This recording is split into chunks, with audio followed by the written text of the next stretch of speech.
오늘의 말씀 함께 나누시겠습니다. 따라합니다. 내가 너희에게 전한 복음. 내가 너희에게 전한 복음. 네, 사도 바울이 전한 복음이라는 게 무엇일까? 무엇이겠습니까? 오늘 우리가 읽은 본문이 고린도전서 15장이라는 것을 우리가 알게 될 때에 바울이 전한 복음은 바로 예수님의 부활이다. 부활 사건이다 하는 것을 우리가 생각해 볼 수가 있습니다. 부활이라는 것은 굉장히 중요하고 우리 신앙에 있어서 가장 중요한 신앙입니다.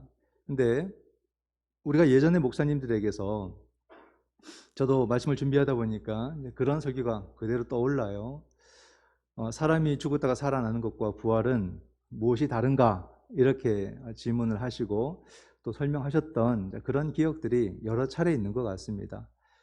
사람이 죽었다가 살아나는 것을 우리는 소생이라고 이렇게 표현을 합니다. 그래서 막 칠판에 적어 가시면서까지 예전에 목사님들이 또는 부흥 강사 목사님들이 막 설명하셨던 그런 기억들이 새록새록 떠올랐었습니다. 오늘 우리도 다시 한번 생각을 해볼까요? 소생과 부활은 어떤 차이가 있는가? 무엇이 다른가? 그것도 한번 생각해 볼 필요가 있습니다. 소생의 사건은 성경에 여러 군데 나타나고 있습니다. 사람이 죽었다가 살아나는 장면은 구약에서도 나타나고 신약에서도 나타나죠. 신약에서는 대표적으로 본다면 바로 나사로의 소생이 아니겠는가 그런 생각을 합니다. 물론 그것은 예수님과 함께 이어져 있는 사건이고 또 중요한 사건으로 우리에게 전해지고 있습니다. 나사로의 소생과 예수님의 부활은 어떤 차이가 있을까? 나사로의 소생은 살아나지만 다시 죽는 것이 소생입니다. 한계가 명확하죠. 그러나 예수님의 부활은 죽었다가 살아나면서 다시 죽지 아니하는 영원한 생명을 갖는 것, 이것이 바로 부활입니다. 소생과 부활의 차이는 완전히 다르죠. 또 소생과 부활의 차이는 뭐가 있냐면 소생은 그 개인에 대한 것입니다. 개인에게 일어난 일이고 예수님의 부활은 모든 산자와 죽은 자에게 미치는 생명의 사건이라는 것, 이것 또한 분명히 소생과 부활이 완전히 다른 그런 의미가 되는 것입니다. 예수님의 부활 사건은 그렇게 볼 때는 굉장히 놀라운 사건이고 정말로 가장 큰 사건이다 이렇게 말할 수가 있죠. 그러면은 예수님의 부활을 과연 성경은 어떻게 우리에게 알려주고 있을까 할 때 의외로 성경은 아주 조용히 이 사건을 전해주는 것처럼 그렇게 보입니다. 주님이 소생하신 것이 아니라 주님께서 부활하셨기 때문에 어찌 보게 되면은 주님께서 이 부활 사건을 모든 사람들에게 아주 강력하게 알리시고 그것을 전하시고 또 성경 이것을 또 드러내고 이런 모습이 딱 보여주면 좋겠는데 그렇지 않다는 거죠. 부활하신 예수님께서는 주님을 미워했고 결국에는 십자가로까지 몰아갔던 유대 종교 지도자들이나 또는 본디오 빌라도 그러한 자들을 찾아가셔가지고 주님이 다시 부활하셨다는 사실을 이렇게 좀 극적으로 알리시는 장면, 또 더 나아가서 그들을 심판하시는 또 그런 장면을 우리가 기대해 볼 수 있는데 성경은 그런 부분들을 우리에게 전하고 있지 않습니다. 주님께서는 조용히 제자들에게 나타나셨고 초대교회 성도들에게 자신을 보이시고 40일간 이 땅에 계시다가 조용히 승천하셨다라고 성경은 말하고 있습니다. 이런 걸 볼 때 우린 조금 실망스러워요. 정말로 주님께서 온 세상 가운데 부활하신 자신을 드러내시고 짠 하고 나타나셔가지고 내가 부활의 주다라고 하면서 또 그렇게 주님께서 아주 멋있는 사역을 또는 멋있는 그림을 보여주셨으면 오늘 우리가 주님 믿는 데 있어서도 더 좋고 또 우리가 이 부활의 주님을 전하는 데 있어서도 더 극적으로 전할 수 있지 않겠는가 그런 생각을 하는데 성경은 그런 장면을 우리에게 보여주고 있지 않다는 겁니다. 좀 실망스럽기도 하고 또 그 이유를 우리가 참 알 수가 없다는 생각을 해보게 됩니다. 예수님의 부활에 대해서 많은 제자들이 관심을 가졌지만은 이것을 더 가장 크게 관심을 가진 사람 중에 한 사람이 바로 사도 바울입니다. 오늘 고린도전서 15장도 예수님의 부활에 대한 이야기를 하고 있고 그것을 신앙적, 다르게 말하면 신학적으로 이것을 사도 바울이 우리 가운데 전해주고 있는 그런 장면이 나타나죠. 그런 가운데 사도 바울은 우리에게 좀 특별한 내용들을 전해주고 있습니다. 뭘 전해주냐면 예수님의 부활을 경험했던 사람들을 우리에게 알려주고 있어요. 게바와 또 12 사도와 500여 형제들과 야고보와 모든 사도들과 만삭이 되지 못해서 태어난 자 같은 자기 자신, 그렇게 하면서 예수님의 부활을 목도했던 사람들, 경험했던 사람들을 쭉 설명해 주는 장면이 또 나타나고 있습니다. 왜 구체적으로 이런 사람들을 사도 바울이 언급을 하고 있을까 하는 생각도 우리가 해볼 수가 있겠죠. 이 부활이라는 초유의 사건이 나타났을 때 사람들은 부활을 좀 오해하는 면이 있었습니다. 이 고린도전서 15장에서 사도 바울은 그 장면을 또 우리에게 지적해서 알려주고 있습니다. 오늘 15장 뒤편에 50절 말씀에 보게 되면 이렇게 말하고 있습니다. 형제들아 하고서는 혈과 육은 하나님 나라를 이어받을 수 없고 또한 썩는 것은 썩지 아니하는 것을 유업으로 받지 못한다. 이렇게 설명을 합니다. 이게 무슨 말이냐면 사람들이 부활에 대해서 오해를 하는데 그 오해가 어디서 오냐면 헬라적 사고에서 오해가 오는 겁니다. 구약은 히브리적 사고거든요. 히브리적 사고에서는 이런 오해가 별로 없는데 신약은 헬라, 그리스, 로마 문명입니다. 헬라적 사고가 모든 사람을 정신을 지배하고 있는 그 시대 속에서 이 부활에 대한 오해가 거기서 나타나는 거예요. 어떤 거냐면 구약에서의 사람의 이해는 전인입니다. 사람을 구분하지 않아요. 몸과 그 육체와 영혼으로 구분하지 않습니다. 구약의 정신은. 근데 신약은 이것을 자꾸 구분합니다. 육체와 영혼과 또 이렇게 자꾸 구분하죠. 혼, 자꾸 구분을 합니다. 그게 헬라적 사고거든요. 사람이 육체와 영혼으로 구성되어 있다. 이렇게 이분법적으로 보는 것이 헬라적 시각입니다. 그러다 보니까 사람들이 죽음에 대해서도 부활에 대해서도 오해를 하는 거예요. 죽음도 사람의 영혼은 죽지 않고 육체만 죽는 것이다. 그렇게 이해를 합니다. 그러다 보니까 부활도 바로 사람의 육체가 부활하는 것이다. 이렇게 이해를 했던 거죠. 그러니까 사도 바울이 그것이 아니라는 것을 말해줍니다. 사람은 전인으로서 죽고 전인으로서 살아난다는 거죠. 이게 성경적 사고입니다.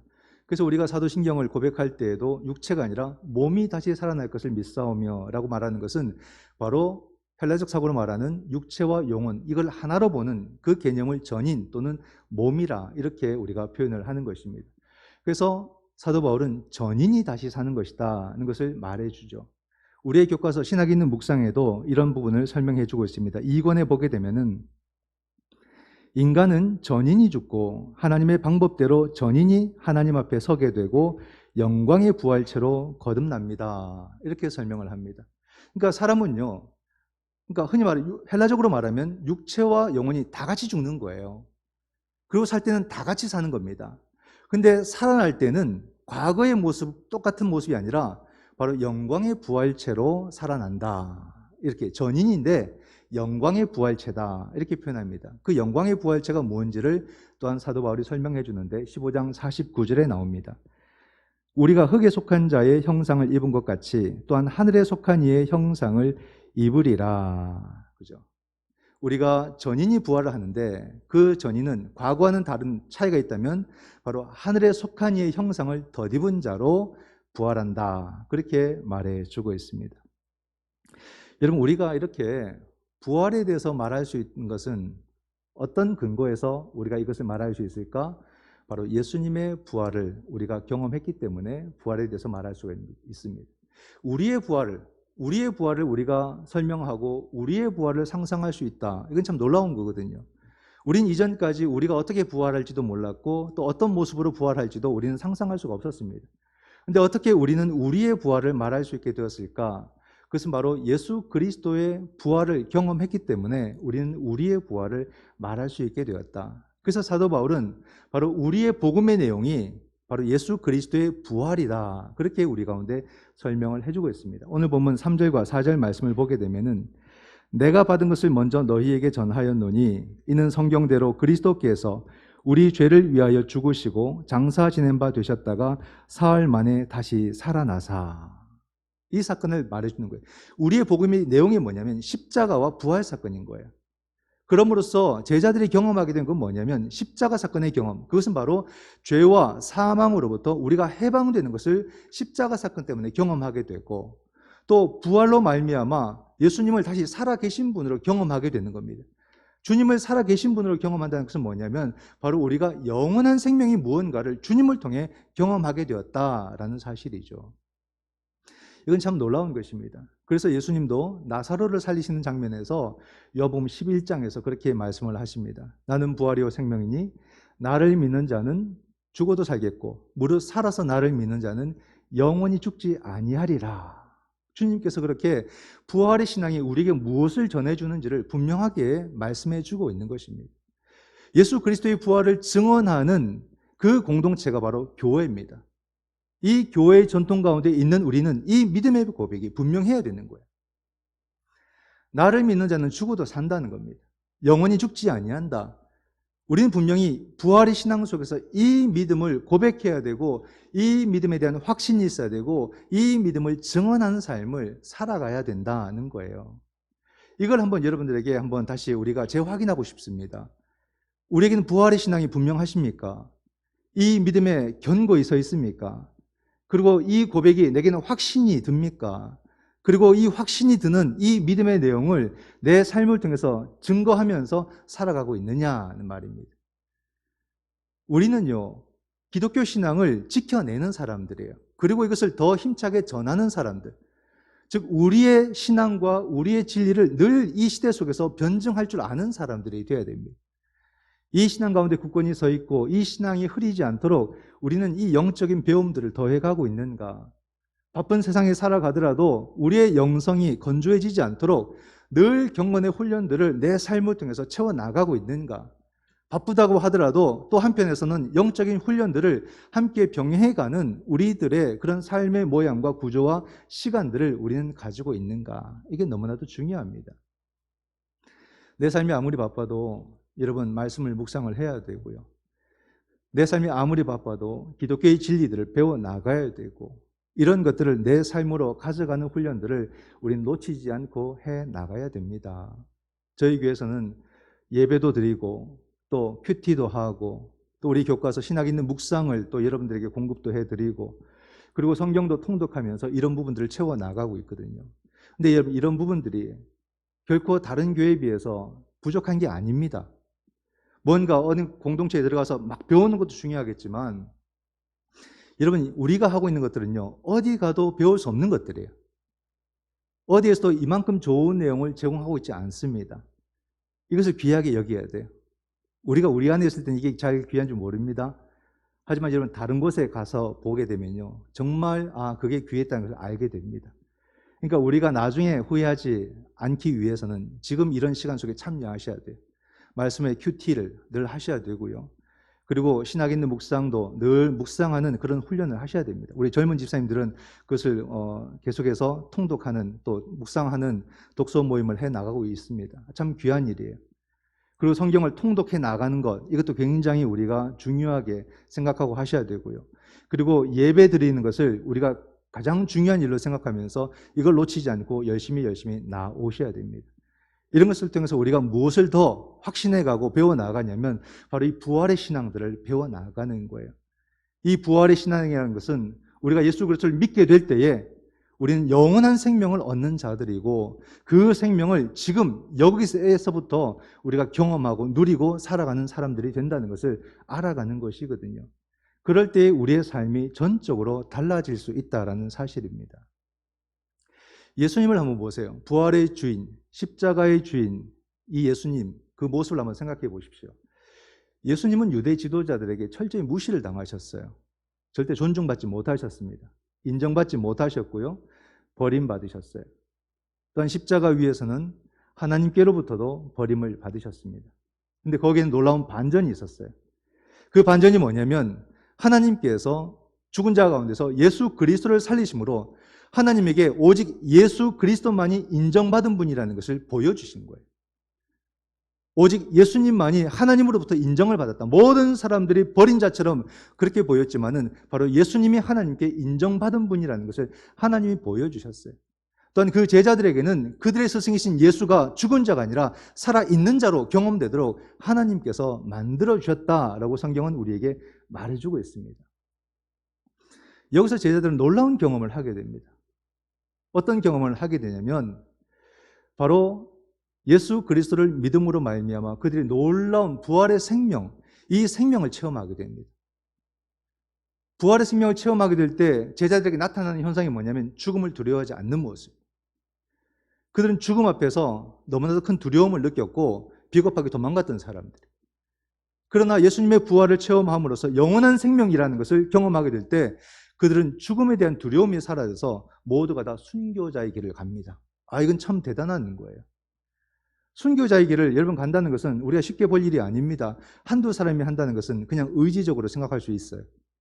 그러나 기독교 역사에서 변함없이 꾸준히 순교자들이 나타난다는 것은 그것은 다른 것으로 설명될 수 없습니다. 오직 예수 그리스도의 부활, 이 부활 체험을 현재적으로 하게 될 때에 누구든지 순교자의 길을 걸어갈 수 있는 거예요. 그 용기가 거기서 나옵니다. 영원한 생명에 대한 확신이 없다면 누가 순교하겠습니까? 아무도 못하는 거예요. 이 부활은 역사적 사건이며 이 모든 것을 누구도 부정할 수 없는 것은 바로 순교자들. 순교자들의 역사가 분명히 교회 역사 속에 또한 세상 역사 속에 있기 때문에 그 누구도 예수님의 부활을 부정할 수가 없다. 그렇게 해명을 하는 것입니다. 모든 시대의 사람들이 이 부활의 주임을 현재적으로 경험하게 될 때 더 이상 죽음을 두려워하지 않는, 비겁하지 않는 그런 믿음의 사람들이 된다는 사실이죠. 이 경험, 이 변화가 제자들에게서 나타났다. 또 다른 변화가 뭐냐면 더 이상 이 제자들은요, 세상에 인정받기 위해서 아둥바둥 살지 않게 됐다 이 말이에요. 오직 하나님께 인정받는 것, 이것이 가장 궁극적인 인정이고 허락이라는 사실을 알고 더 이상 세상에 흔들리지 않는 사람들이 되는 겁니다. 우리가 흔들리는 이유가 다 어디 있습니까? 사람들 때문에 흔들리잖아요. 우리가 화나거나 우리가 기쁘거나 할 때 다 무슨 이유 때문입니까? 사람 때문 아닙니까? 누군가가 나한테 말 잘못하거나 눈빛 잘못 주면 속상하고 화가 나고 잠 못 자고 그러지 않습니까? 누군가 나에게 말 한번 이쁘게 해주면 그게 좋아가지고 다 내어줄 것처럼 그렇게 행동하는 것이 우리 아닙니까? 그만큼 우리가 사람에게 인정받으려고 살고 있는, 그러면서 거기서 온통 상처받고 삶이 지치고 있는 그런 모습들 아니겠습니까? 거기서 벗어나게 될 때 어떻게 될까요? 세상이 달라 보입니다. 더 이상 사람에게 짓눌리지 않고 세속의 가치에 짓눌리지 않고 하나님 기준으로 하나님께 인정받는 삶을 살게 될 때 우리가 살아가는 세상이 달라 보이는 거예요. 새로운 세상을 만나게 되고 그 속에서 변화된 자기 모습을 경험하게 되는 거예요. 내가 어떻게 변화된 겁니까? 내 삶에서 지금 살아계신 예수님을 경험하게 되고 그 예수님이 이제 나에게 온전한 진리이시고 그 예수님이 나에게 생명이라는 것이 더욱더 확신에 찬 삶을 그가 경험하기 때문에 자신의 삶이 새로워졌다는 것을 그는 알게 되는 겁니다. 얼마나 놀라운 삶이에요. 부활의 신앙이 가져다 주는 것이 이거예요. 죽음을 두려워하지 않는 사람이 된다는 거. 세상의 눈치, 세상의 인정이 아니라 오직 하나님의 인정 속에서 세상을 당당하게 살아가는 사람이 된다는 거. 이게 부활신앙 아닙니까? 부활신앙 하니까 그게 뭔지 몰라서 나중에 죽어서 천국 가는구나. 그 정도로 이해할 때 그것은 현재적인 의미가 없는 거예요. 부활신앙 속에서 내 삶의 담대함을 얻게 되고 부활신앙 속에서 내 삶이 흔들리지 않는 삶을 살게 될 때에 그것이 얼마나 우리의 오늘의 삶을 온전하고 바르게 세워주는가. 그 사람이 다른 모든 사람들을 도와줄 수 있고 이끌어갈 수 있는 그런 사람이 되는 거죠. 이처럼 여러분, 우리가 초대교회 성도들, 그 제자들의 신앙을 물려받은 오늘 이 시대를 살아가는 부활의 증인들이라면 우리도 여러분 생명에 대한 이해가 달라져야 된다. 우리가 세상의 그 가치대로 사는 것이 내 생명을 온전히 채우는 것이고 내 생명이 풍성해지는 것이고 내 생명이 완성되는 것이라는 그런 착각에서 이제는 벗어나야 됩니다. 아까 기도도 해주셨는데요. 오늘 우리 시대가 살아가는 삶의 모습을 한번 보세요. 정치도 혼란스럽고 경제도 그렇고 사회도 그렇고 모든 것이 다 혼란스럽습니다. 그게 왜 그렇습니까? 너도 나도 그 세속의 가치를 쫓아가려고 서로 막 끄집어내리면서 자기가 올라가려고 하는 그런 삶의 모습이 이렇게 만들어 놓은 거 아닙니까? 부동산 얼마나 뉴스에 많이 나옵니까? 그 뉴스 이제 그만 듣고 싶어요. 그게 뭡니까? 가진 자들의 그 어찌 보면 기득권을 계속해서 보호해줘라. 모두가 다 외치는 소리 아닙니까? 가진 사람이나 안 가진 사람이나 살아가는 태도는 똑같아요. 부동산이 우리가 계속해서 거품을 만들어 놓은 거 아니에요? 다 같이 재벌들도 서민들도 똑같이 다 만들어 놓은 거 아닙니까? 결국 만들어 놓은 우리들의 모습이 어떤 모습입니까? 우리 자녀들이 집을 못 구하는 세대를 만들어 놓은 거예요. 자녀들이 좌절하게 우리가 만들어 놓은 거예요. 이게 다 세속의 가치를 열심히 쫓아갔던 우리들이 만들어 놓은 그런 세상의 모습들. 그렇게 해야만이 가장 큰 부를 쟁취할 수 있고, 그렇게 해야만이 우리는 남들보다 더 건강하게 몸의 특별 관리를 받아가면서 우리 몸을 지켜가고, 그럼으로써 노년에도 가난한 사람들보다도 5년, 10년 더 사는 것을 가장 큰 목표로 삼고, 그것이 바로 생명을 완성하는 것이라는 그런 착각, 여기서 이제 벗어나야 되지 않을까 싶어요, 여러분. 그런 것이 우리 삶의 기준이고 생명의 기준이라면 주님은 실패한 분입니다. 주님은 가장 실패한 분이에요. 우리 주님은 아무런 재물도 없고, 가진 재물 없고, 그리고 주님은 몸도 건강하지 않으시고, 항상 찢기시고 상하신 몸이셨고, 그리고 주님은 안위와 안식과는 거리가 먼, 머리 둘 곳도 없는, 보금자리도 없는 그런 삶을 사셨던 분이 우리 주 예수 그리스도이십니다. 주님은 오늘날의 시각과 오늘날의 가치를 보면 참 패배자죠. 근데 놀랍게도 우리의 복은 뭡니까? 바로 그분을 믿게 될 때에 우리는 참 생명을 얻게 된다. 모두가 패배자라고 말했고 모두가 버렸던 그 예수 그리스도를 믿게 될 때에 그가 바로 참된 영원한 생명을 얻게 될 것이다. 이런 반전의 메시지가 어디 있습니까? 이런 놀라운 복음의 선포가 어디 있겠습니까? 바로 그에게 생명이 있다는 것을 이 복음이 우리에게 말해주지 않습니까? 그러므로 이제는 우리가 십자가가 온전히 보이는 거예요. 예수님께서 십자가를 지신 이유는 바로 우리의 죄를 대신하기 위해서 주님께서 의도적으로 지신 십자가다, 이 말입니다. 일부러 지신 십자가다라는 말이에요. 그가 힘이 없어서, 그가 실패해서, 그가 버림받아서 십자가를 진 것이 아니라 우리 때문에 일부러 십자가를 지셨다, 이 말이에요. 주님께서 비참한 십자가의 길을 걸어가신 것은 그 길을 따라가는 우리를 비참하게 만들기 위해서가 아니라 이 세상에서 비참하게 사는 이 세상 속에서 우리로 하여금 비참하게 살지 않도록 하시기 위해서 주님께서 저 비참한 십자가의 길을 선택하셨다는 것을 우리는 드디어 알게 되는 거예요. 이게 부활의 신앙이고 이게 부활 신앙의 비밀이다라는 사실입니다. 우린 십자가 길을 두려워하지 않아야 돼요. 그건 패배의 길이 아니라 정말로 우리가 온전한 삶을 살기 위해서, 우리의 생명이 풍성함에 이르기 위해서 우린 십자가의 길을 함께 걸어가고 우리는 부활의 증인으로서 살아가야 되는 것입니다. 여러분, 사도 바울은 우리에게 오늘 부활의 이야기를 하면서 이 부활의 증인들을 이렇게 우리에게 알려주고 있습니다. 왜 이 사람들을 우리에게 알려주고 있을까? 글을 좀 더 내용을 채우기 위해서 그럴까? 그런 게 아니죠. 이 사람들은 예수님의 부활을 목도한 사람들이고 그러므로 변화된 사람들이라는 것.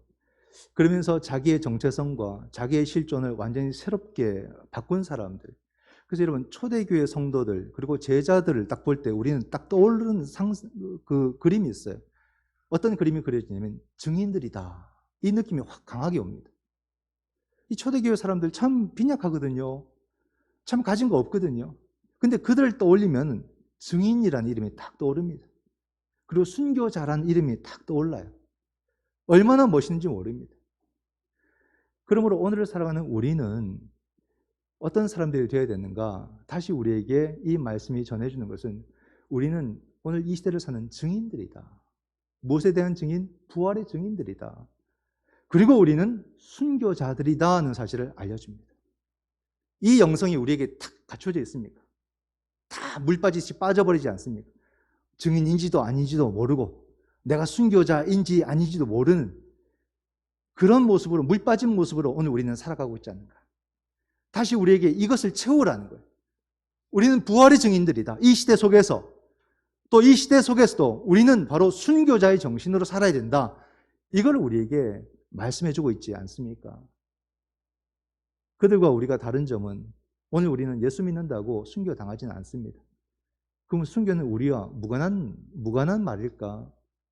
순교의 때가 되면 그때 가서 생각하자고 언제든지 미뤄둘 수 있는 이야기가 순교일까? 아닙니다. 우린 다른 방식으로 이 순교의 영성을 붙들고 살아가야 돼. 비록 내 몸이 물리적으로 죽지 않는다 할지라도 그 순교의 정신을 일깨워서 살아가야 돼.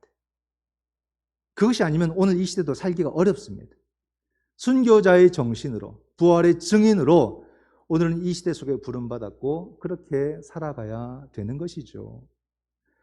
여러분, 우리가 부활의 증인으로 살아간다는 것은 어떤 삶의 모습을 말하는 것일까? 똑같습니다. 오직 예수 그리스도, 바로 그분이 참 생명이고 그분이 영원한 생명임을 내가 믿고 그대로 전하는 것. 그 외에 없는 거예요. 정말로 나는 주님을 그렇게 믿고 있는가?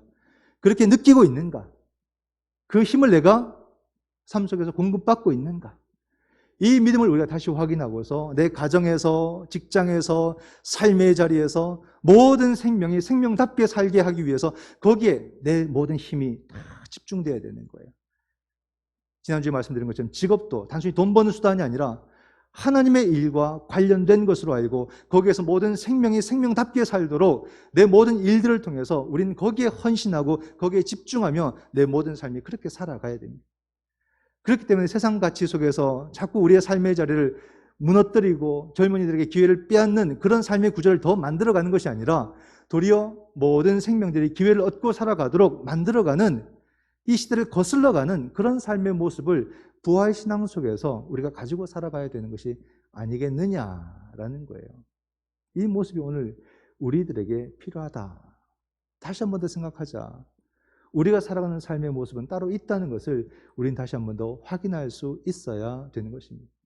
이것을 우리가 나타내기 위해서 어떨 때는 사랑의 모습으로, 또 어떨 때는 투쟁으로, 또 어떨 때는 한없는 긍휼과 자비와 용서의 모습으로 우리는 다양한 모습으로 생명을 살리는 그런 삶을 살아가야 된다라는 사실이죠. 이런 삶에서 우리가 벗어난다면 세상에서는 세상의 가치를 따르니까 안락하게 살 수 있겠지만 이 시대 가운데 부활의 증인들이 경험하는 놀라운 그 영광된 삶은 경험할 수 없게 될 것입니다. 여러분, 다시 한 번 더 우리가 깨닫기 원하는 것은 오늘 저와 여러분은 이 시대 가운데 바로 이 부활의 증인으로 부름받았고 순교자의 정신으로 살라고 부름받은 예수 그리스도의 제자이심을 믿으시기 바랍니다. 이 영상을 일깨우셔서 내게 주어진 모든 삶의 자리를 온전히 감당해 가시는 그런 믿음의 사람이 되시기를 주님의 이름으로 축원드립니다. 아멘. 기도하겠습니다.